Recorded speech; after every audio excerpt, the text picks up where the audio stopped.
Do you get confused about a whole lot of things in a mobile game? Where you read the tutorial, but kept forgetting how to do a specific task? Or that a feature actually existed? Well, you're not alone. I myself forget that some features exist until a friend points it out. So in this video, we'll cover the basic features of Love and Deepspace. We'll run through the features on the login page, your character profile, friends list and mail, agenda, events, wish, and shop currencies. If you're new here, hi, I'm Sasha, and I've been enjoying otome games for more than a decade now. And Love and Deepspace has been my current obsession ever since the closed beta back in December of 2023. Love and Deepspace is a 3D first-person perspective and interactive dating simulation with RPG or battle elements mobile gacha game. Sounds like a mouthful? Well, yes it is. But that's because the game has just so many features. So join me on this walkthrough of sorts on the different features of Love and Deepspace. And let's go! Before we enter the server, let's take a minute to check the different icons here on the right of the screen. The first icon is the login or logout, and then the event logs, both of which are self-explanatory. Then there's the wrench here. This will verify the data of the app if there's any missing or corrupted files. So if you have any bug or issues with the game, you can use this. The next icon is for network diagnostics. This will test the strength of your internet connection. It does give out some recommendations on what to do if your signal is weak. Do remember that the performance of the game itself will also depend on your internet connection. Below this is where you can report an issue, like if your game crashes, the character models are being clipped, no image, and so on.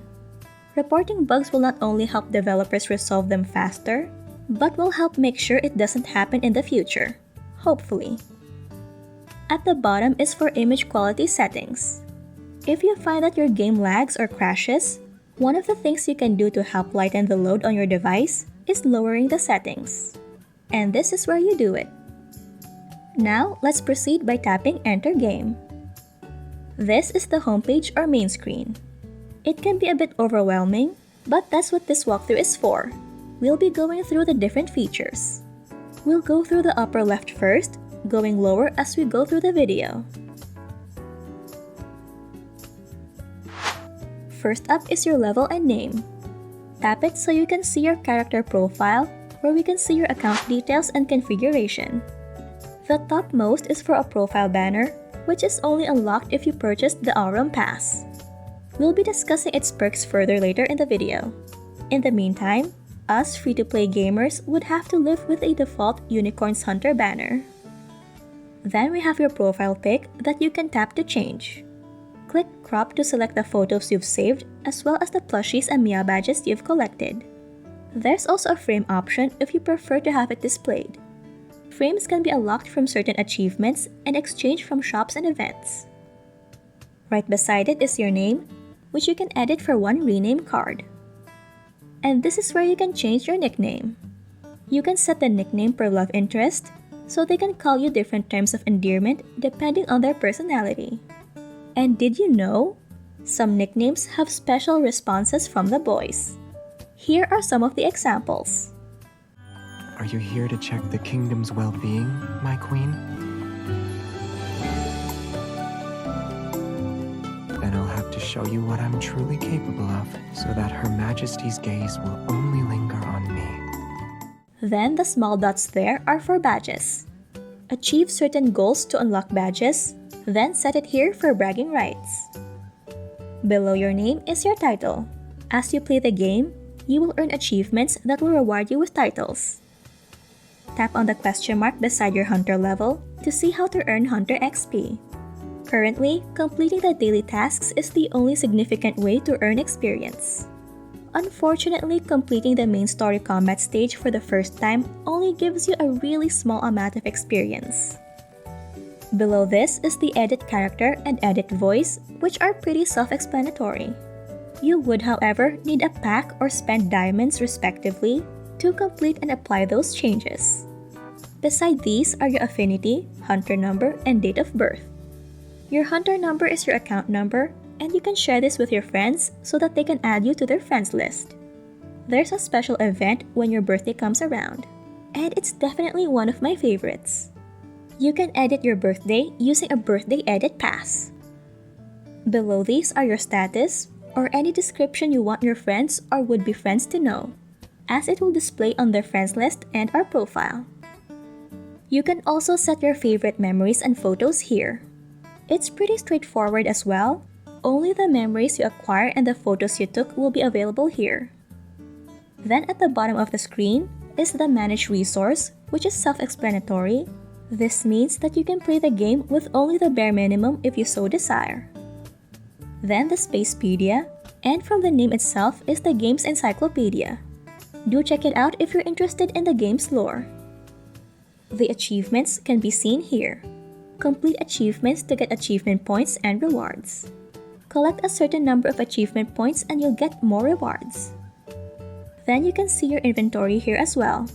Take note of your expiring items. These will disappear once time has run out. And you can find the settings here. You can set up the game quality, language, custom features from the Aurum Pass, and more. You can redeem codes here, but do remember that redeem codes expire. The support chat can also be accessed here, so if you have a question or encountering bugs, this is the place to check. Going back to the main screen, up next is the friends list, where you can search for and add friends. You can send stamina to your friends and claim a maximum of 30 daily, so you can claim and send stamina every day. Right beside the friends list is the mailbox. Here, you'll receive updates and notifications from the developers. Rewards are also sent here, so if there's maintenance or even an event, remember to check your mailbox for free items. If you're a free-to-play gamer like me, or you haven't topped up even once, you will see this icon just below the friends list and mailbox. It's a quick shortcut to top up. It will display the benefits or items you'll get on your first top up. Then finally, we have the Destiny Cafe interaction. Go here if you want to interact with him. You can tap, swipe, hold, shake, and a lot more. The breathe function is also here for a more special and intimate interaction. You can change your companion here. When selecting more than one, you'll randomly meet one of them when you log in. So if your heart is set on only one guy, make sure he's the only one selected. Then at the right side of the interact screen, there are 5 icons where you can recommend him an outfit, change the background music, change the location or scene, observe him to remove those pesky icons, and take a screenshot. Then at the bottom of the interact screen lets you trigger special interactions, like remind me, relax time, what to eat, where you let him recommend something for you, tete-a-tete, where you can talk about your mood with him, quality time, where you can work, study, and exercise with him, and his heartbeats, where you can tap and listen to his heartbeats. As you increase your affinity with each of the boys, more options will be unlocked. Moving on to the right sidebar, the agenda lets you complete tasks, whether it be daily, weekly, or promise. Complete these tasks to earn rewards. They are very straightforward. Remember, completing daily tasks is the only way to earn significant hunter experience.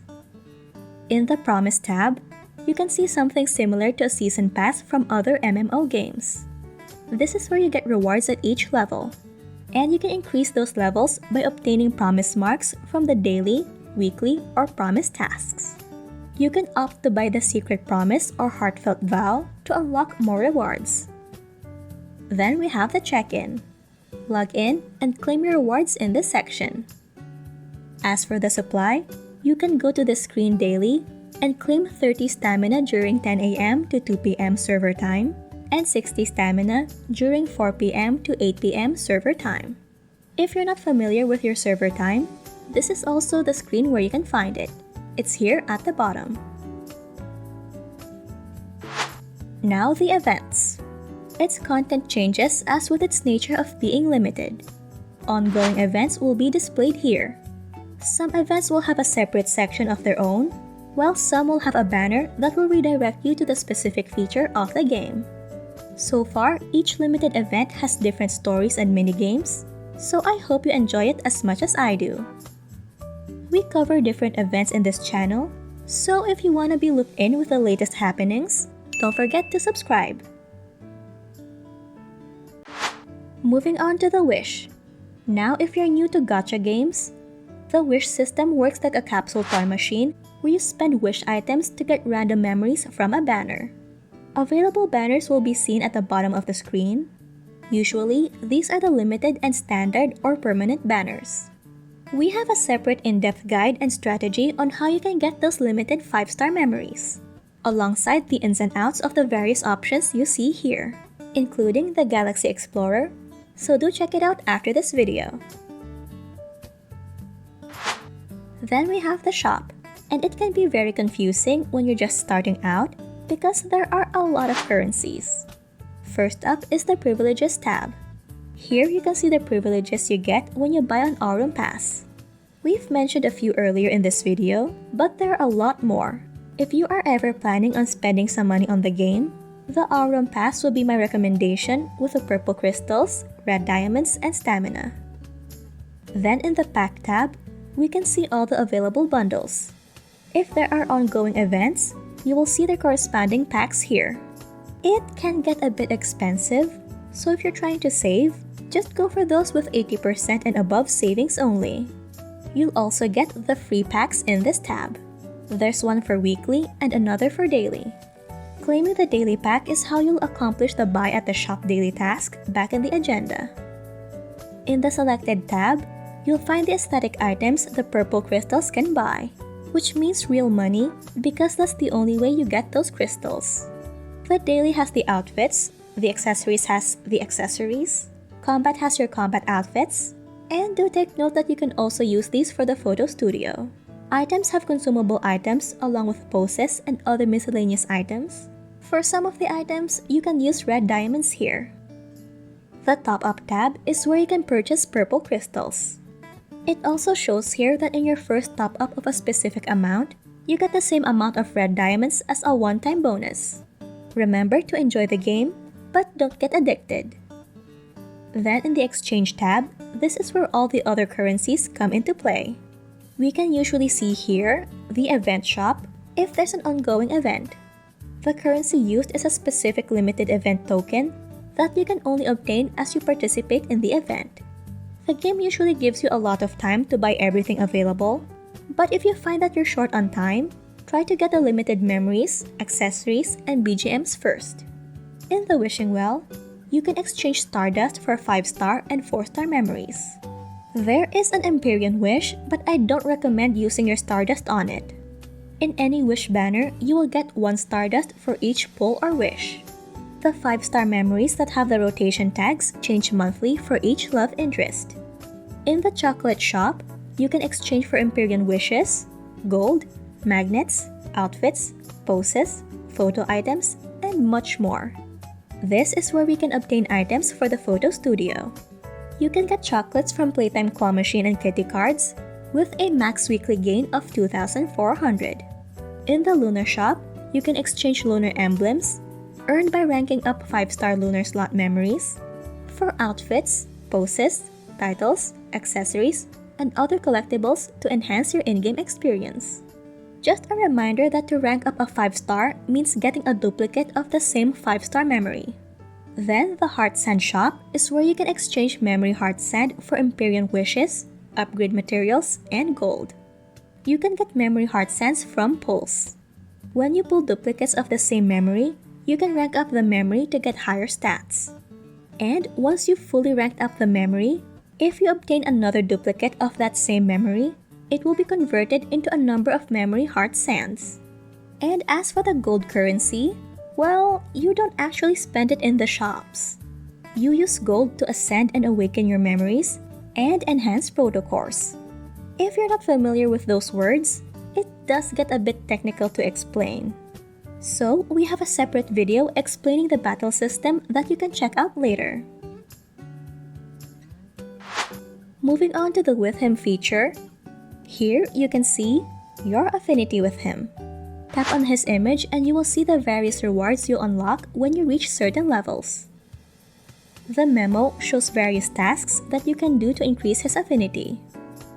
The customized desk lets you personalize your own space.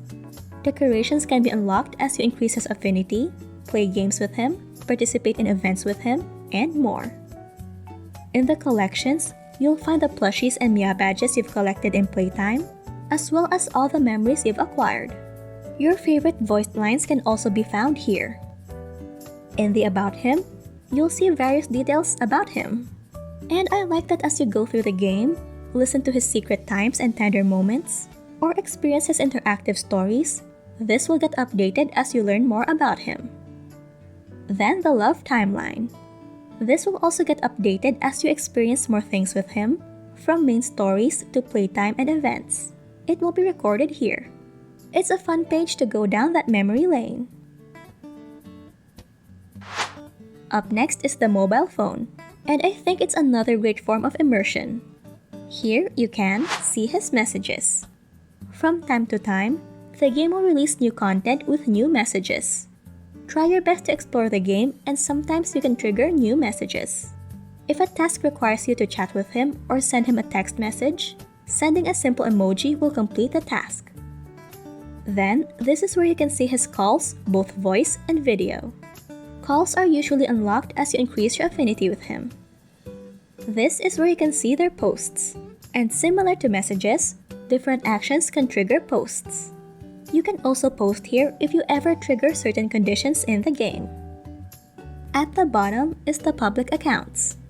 You can select earlier posts from public accounts and share their posts with a voice, and they'll respond via text message. I really like how you can interact with the posts, although it doesn't do anything yet, aside from a novel immersive gameplay experience. And if you've reached this part of the video, let me know by commenting a purple heart below. Moving on to the date features. Here you'll see Playtime, where you can hang out with the boys and play the claw machine or kitty cards. Playing these games will give you a chance to get new decor items and increase his affinity. The Photo Studio is where you can take photos and soon short videos. You can mix and match photo poses, outfits, and accessories you unlocked in the game or bought from the shop. By your side is like an ASMR where you can listen to his voice stories in the background even if you have other apps open. In Falling For You, you get to experience first-person interactive dates. Under this are Bond, which gets unlocked when you get closer to him and reach a certain affinity, Memoria, which are unlocked when you acquire specific 5-star memories and reach a certain affinity, and Myth, which is similar to Memoria but focuses more on the boys' lore. There are a lot of ways to increase affinity, and if you're interested in learning more, let us know. Then in Anecdotes, you get to read and discover more of the boys' untold stories from the perspective of other characters, which adds depth to their personality and background. Up next is the Battle and Memories. I'll just go over these quickly. If you want a more in-depth guide, you can check out a separate video of ours about this topic. Starting with bounty hunts, you can use your stamina to battle different bounties for materials to strengthen your memories. Next, there's the Deep Space Trial, which has different challenges or orbits. With the exception of the open orbit, all others are only open on certain days, and your battle companion can only be the guy that is assigned to that orbit. Clearing certain levels in the orbits rewards you with gold, diamonds, wishes, companion outfits, accessories, titles, and even a badge. Then the training room is self-explanatory. The Hunter contest consists of 3 challenges: the primary, junior, and senior. The primary and junior are similar, with only the levels being different, while the Senior Hunter contest is a bi-weekly challenge where the division changes every 2 weeks. This also means that the rewards for this challenge resets every 2 weeks. Then we have Core Hunt, which is pretty similar to Bounty Hunt, where you can use your stamina to battle different wanderers, but this time for protocores. There's also a lot of layers in the protocore system, so if you want to understand those, make sure to check out a separate video of ours. We'll share the link below. And at the bottom is the Abyssal Chaos, where you can take on a commission and experience branching storyline and challenges here. My favorite part would have to be the rewards, but do remember that similar to Playtime Chocolates, the deduction points required for the rewards are also limited. And for Abyssal Chaos, it resets every 2 weeks. There's a whole other gameplay system for this feature that we could potentially cover separately. Let us know if you'd be interested. But in the meantime, just know that it's not as complicated as it looks. Then we have the story. The first story arc you'll be introduced to is under Deepspace. You'll be introduced to the protagonist's background, the first 3 boys, Xavier, Zane, and Raphael, and how the battle works. Ideally, I would recommend finishing at least Chapter 4 because that's where I think most of the features would be unlocked. And the game doesn't shy away from tutorials, it will spoon-feed you. Unfortunately, if you're a new player after the Silas release, you might be prompted to go ahead to the next arc, the long-awaited Revelry. This is the story Silas is introduced, and unfortunately some tutorials were skipped. So if you do have the time, do try to go back and complete Under Deepspace as well. The third story arc is the prologue to Tomorrow, where we see some branching storylines. One for Zane, another for Raphael, and the other for Xavier. Then finally, we'll see the latest story arc, Homecoming Wings, with Caleb's return. I understand that all these features can get overwhelming, but that's okay. You don't have to understand everything right away. Just take your time and play the game at your own pace. That said, to save you from a lot of headache, in this next video, we'll not only go through what you can avoid, but also dive deeper on how you can make the most out of your early gameplay as a beginner, so you won't have to go through the same mistakes I did.